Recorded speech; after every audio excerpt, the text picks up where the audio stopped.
The boy hit the water before anyone saw him fall. One moment he was there, standing at the edge of the stream, laughing at something Deo had said, and the next he was gone, swallowed by the current like the river had reached up and taken him. The women who had gathered to wash their cloth screamed. Men came running from every direction, some still holding their tools, but it was Adaeze who moved fastest, and she moved not toward the water, not toward the boy, but toward the forest line at the northern edge of the village where the iroko trees swallowed the late afternoon light and turned it into something older. She ran because she had not forgotten.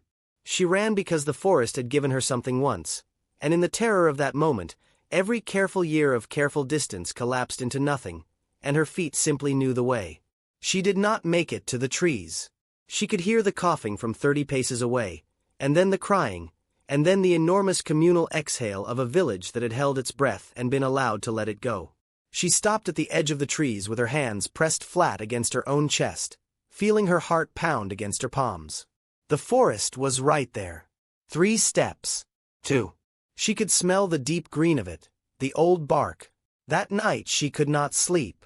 She lay on her mat beside her husband Chukwemeka, who slept with the uncomplicated depth of an honest man tired from a long day's work, and she stared at the ceiling and thought about what she had almost done. She thought about the forest. She thought about the night she had gone to it with nothing but grief in her hands and come away with something that changed the entire shape of her life.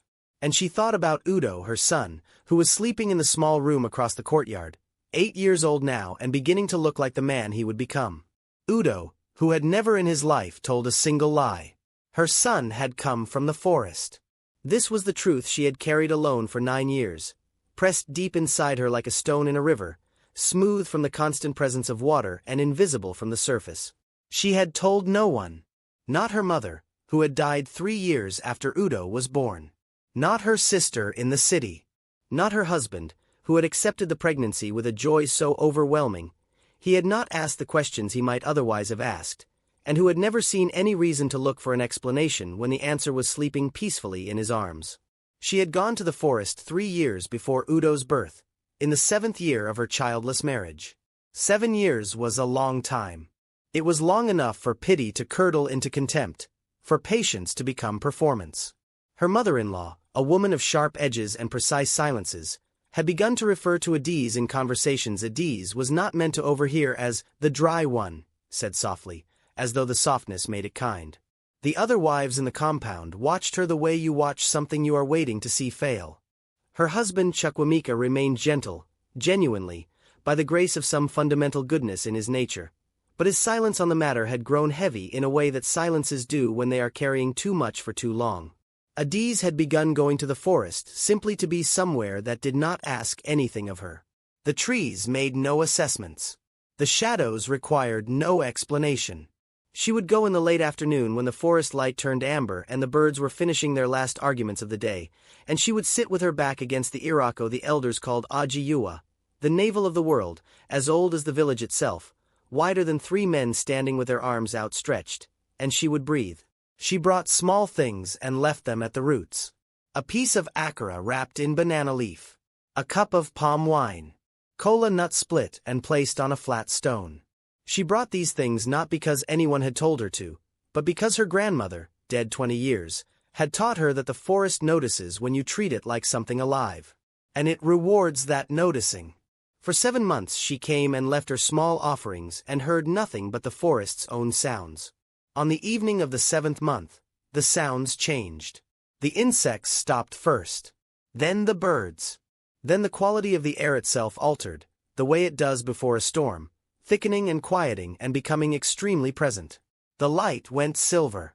Adaeze pressed both palms flat to the earth and kept her eyes open, because closing them seemed, in that moment, like a form of dishonesty. The voice came from inside the tree. It was layered and low and moved through her chest the way music sometimes does, not heard so much as felt throughout the whole body. "You come often," it said. "I come to be still," Adaeze said, because it was true. "You come to grieve," it said. "You want a child." She said nothing. The answer was too large for words, and the forest knew it anyway. "We can give you one. A son. Strong and bright and entirely yours, in every way that is real. There is a condition." She steadied herself. Tell me. His voice. While he lives under your roof and eats your salt, his voice belongs to the forest. He will speak only truth. He cannot lie. Not a large lie, not a small one, not a lie told out of love or fear or kindness. The moment he tries, the word will stop in his throat like a stone too large to swallow. He will fall silent. Adaeze sat with this for a long time. The forest waited without impatience. What happens when he grows into a man? She asked. When he leaves my house? The gift returns to us. His voice becomes his own. He may speak as he wishes. And if he breaks the condition before then, if he manages somehow to speak a lie, then he belongs to the forest. And you will not find him here. She turned it over and over in her mind. A child who could not lie. Not a child who chose not to, but one who could not, who would move through a world built partly on comfortable untruths, unable to use them. She thought of the hurt this could cause. She thought of the clarity it would create. She thought of the boy, whoever he was, growing up unable to pretend he was fine when he was not, unable to tell his teacher the dog ate his work, unable to soften the edges of his honesty for the sake of easy social passage. It would cost him things. She could see that already. She thought of the silence in her house. I agree, she said. The light faded. The insects resumed. She felt a warmth move through her hands and into her chest and settle there like a coal that does not burn but only glows. Udo was born 11 months later, round-faced and serious, with eyes that already seemed to be taking inventory. He walked early. He talked late, and when he did, his words were deliberate, considered, each one chosen. As a toddler, he never said he had not knocked over the water jar when he had. He never said he was not hungry when he was. He simply did not say the untrue thing, and when the untrue thing was what the situation seemed to require, he went quiet instead, a considered, purposeful quiet that was somehow louder than noise. Adaeze learned to read his silences the way you learn to read weather.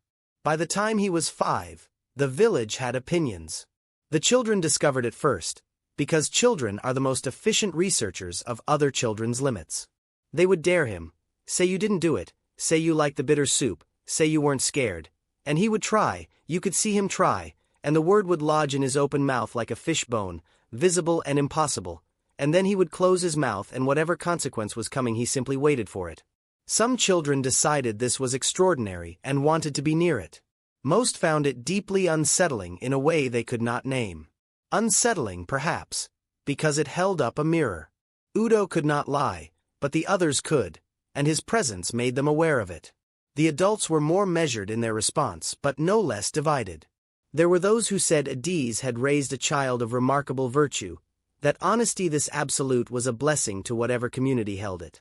There were others who watched Udo with a particular quiet wariness of people who suspect that a thing which appears to be a gift is also, from another angle, a warning.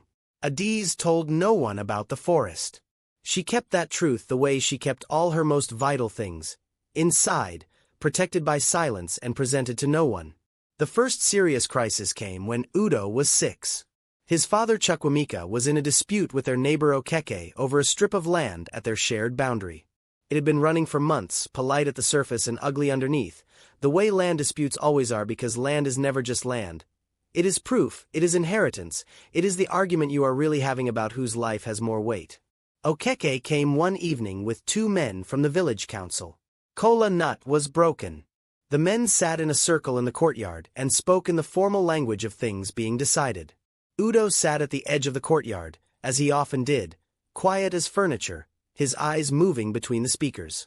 Okeke said he had witnesses who had seen Chukwuemeka clearing trees from the disputed strip without permission. Chukwuemeka said firmly that this was not accurate. The council men looked between them. The witnesses nodded.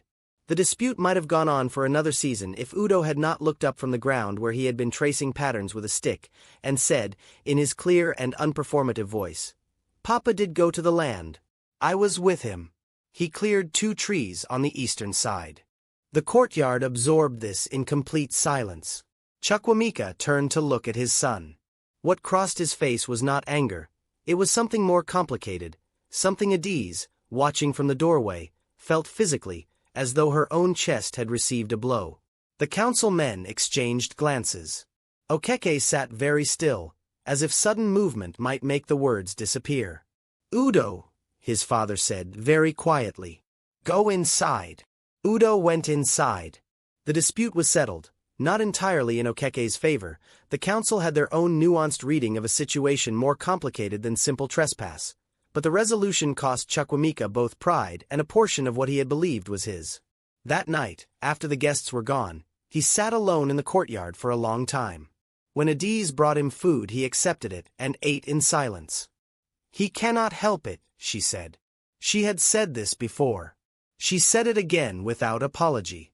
"I know," Chukwuemeka said. And then, after a pause, "I know." He did not look at Udo differently after that. This was the measure of the man she had married, that he understood his son had not betrayed him but had simply been unable to be otherwise. He adjusted. They both adjusted. They became careful about what was discussed near Udo, not out of distrust but out of a practical love that understood his limits as clearly as it understood his gifts. They worked around him the way you work around a beloved piece of furniture that cannot be moved, with full awareness and without resentment. Udo was aware of the navigation. He said nothing about it. But Adaeze sometimes caught him watching them accommodate him, and in his eyes she saw something she tried never to name because naming it made it too heavy. The early and particular loneliness of the child, who understands that he will always be slightly outside the easy warmth of ordinary human exchange. She loved him with the fierceness of a mother who cannot fix the thing that is hard about her child's life, and knows it. The second crisis came when he was 8 and was worse, and better, and harder to hold in the mind as either. There was a girl in the village, Ngozi, the schoolteacher's daughter, who had a quiet habit of taking things that were not hers. She was not cruel, exactly, just acquisitive, drawn to the brief power of having what others wanted. She had taken a carved wooden bird from a boy called Segan, a rough, beautiful thing his late father had made for him, and hidden it under the floor mat in her room. Segan spent 3 days searching with a growing desperation that was painful to watch, because the searching was also a form of grief, for the bird, and for the man who made it. Udo knew. He had been standing behind the acacia tree when it happened. He had not intended to see it, and once he had, he said nothing for 1 day. Nothing for 2 days. On the 3rd day, he found Segan behind the school building crying the controlled, careful crying of a boy who does not want to be seen, and he sat down beside him without being asked. "I know where it is," he said. He could not say he didn't know. He could not say it was none of his business, not because that was a lie exactly, but because it felt to him like the same kind of thing. He told Segan where the bird was. Segan got it back. Ngozi's mother was informed. Ngozi, who had considerable social power for a 12-year-old, made the next several weeks of Udo's life a methodical misery. The coordinated exclusion, the meaningful silences, the group that parts like water around a stone. Adaeze watched it and wanted to intervene. Chukwuemeka said to let him find his own way through. Udo found his way through. Slowly, without drama. He had a handful of friends who had learned that Udo's word was the single most reliable instrument in their world, that when he said something was true it was true, and when he did not speak on a matter you could be confident it was because he was protecting you the only way he knew how, by simply not volunteering the painful thing rather than speaking something false. These friendships were quieter than most children's, but they were built on something real, and real things last. By the time the incident at the river happened, Emeka falling, Adaeze running toward the trees, Udo was almost a different person than he had been at 5. He was 8 years old and taller than many boys his age, with his father's broad shoulders beginning to form and his mother's stillness behind his eyes. He carried his condition the way the very old carry their scars, not hidden, not performed, simply present, a part of the landscape of who he was. That evening after the fright of Emeka's near drowning, Adaeze sat with him at the edge of their compound and watched the fireflies rise out of the grass. It was the hour she loved best. Soft, dark, warm air, the day's noise settling into something bearable. Chukwuemeka was inside. It was just the two of them and the fireflies and the quiet that lived between a mother and a child who have learned to be honest with each other. "Mama," Udo said. "Yes." Emeka was very scared today. I could see it even after they pulled him out. "Yes," she said. He was. "I was scared too," he said. When I saw him go under, my heart stopped. I actually thought, for a moment, I thought it was already too late. But it wasn't, she said. No. He was quiet for a while. Then, Mama, why did you run toward the forest? The fireflies moved through the dark. She did not answer immediately. She let the question sit between them, neither deflecting from it nor hurrying to fill it. Did you think the forest would help? He pressed, not unkindly. Just clearly. She turned to look at him. This boy, this truth-teller, this child of a bargain made in silver light beneath an ancient tree, and she thought about what she owed him. She thought about what she had always owed him and had been carrying instead. Someday, she said, when you are a little older, I will tell you everything. He looked at her for a long moment with those eyes that had always seemed to know more than they should. Then he nodded. All right, he said. And she believed him, because Udo had never once said all right when he meant something else. She put her arm around him. He leaned into her. The fireflies continued their unhurried work, and the forest at the edge of the village stood in the dark the way it always stood, immense and patient and indifferent to everything except its own long memory. Adaeze looked at her son's profile against the firefly-lit dark and felt, as she often did in these quiet moments, the full and complicated weight of the life she had made. She had gone to the forest broken and come back with this boy who could not lie, who paid real prices for his honesty, who was learning to carry the loneliness of his particular difference without letting it define him. She had given him a difficult gift to grow up with. She had given him something else too, a world in which his words, every single one of them, could be trusted absolutely. She did not know if that was fair. She did not know if fairness was the right word for anything the forest dealt in. But she knew this. She was not sorry. She held him tighter and said nothing, because some things are too large for words, and some loves are too complete to require them, and some bargains, however strange their terms, however much they cost, turn out to have given you exactly what you needed, even if it was never what you thought you were asking for. Behind them, Chukwamika appeared in the doorway with a lamp, calling them in for evening prayers. Udo stood and offered his hand to help her up. This small gallantry was new, a few months old, one of the quiet signals that a child was becoming a person, and she took it. They walked back toward the lamplight together. The forest watched them go in silence, the way forests have always watched the ones they love, without sound, without movement, and with a patience that has no need to announce itself because it has already survived everything and knows it will survive this too. If this story held you, if something in it spoke to what you carry or what you love, share it with someone who needs to hear it today. Drop a comment and tell us which moment stayed with you longest. Subscribe, leave a like, and come back next time.